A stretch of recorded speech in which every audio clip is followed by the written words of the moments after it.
शांति। ओम शांति। शुभ दीपावली की आप सभी को बहुत बहुत बधाइयाँ हैं, बधाइयाँ हैं, बधाइयाँ। प्यारे बाबा ने हम सबका आत्मा के अंदर ज्ञान घृत डालकर उसे जगा दिया, जगमग कर दिया। और इतना बाबा कहते हैं उसको ज्ञान और योग से आत्मा को भरपूर करते जाओ, जो वो सदा ही जगी हुई रहे और उसकी ज्योत अपने संपूर्ण स्वरूप में आ जाए। और तब ही सच्ची सच्ची दीपमाला है। आज प्यारे बाबा ने कहा है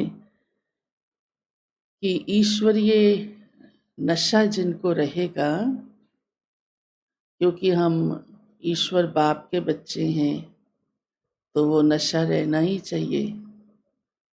तो किस बात से ये पता लगेगा कि इनको ईश्वरीय नशा है?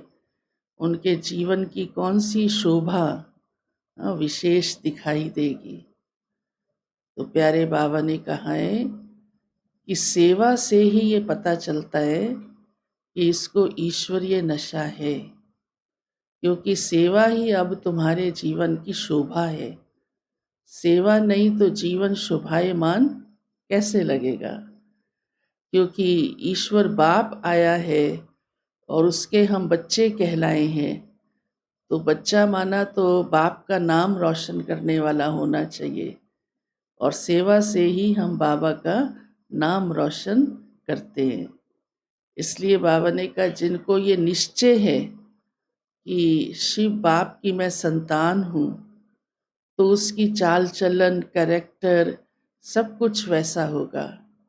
और उससे ही आभास होता है, पता चलता है कि ये कोई विशेष आत्माएं ईश्वर की संतान है। ऐसे तो सभी कहते हमको निश्चय है, लेकिन निश्चय माना तो जो शिव बाप कह रहा है उसके अनुसार जीवन को चलाना। साथ ही बाबा ने कहा, जीवन से सभी भूतों को भी निकाल देना है, क्योंकि भूत तो डराते हैं, हाँ, लेकिन आप उनको डराओ और वो भाग जाएं। वो भूत कौन सी हैं तो आप जानते ही हो। सबसे बड़े भूत जिसने सबको परेशान, सारी दुनिया को दुखी किया हुआ है। और दीपावली भी वास्तव में इसी बात का प्रतीक है, क्योंकि सतयुग में कोई भी भूत होगा नहीं, किसी भी प्रकार का। हाँ, भय का भूत भी नहीं होगा।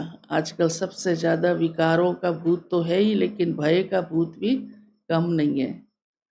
तो आज प्यारे बाबा ने ऐसी शिक्षाएं देते हुए हम बच्चों को हमारे जीवन की शोभा क्या है वह बताया है।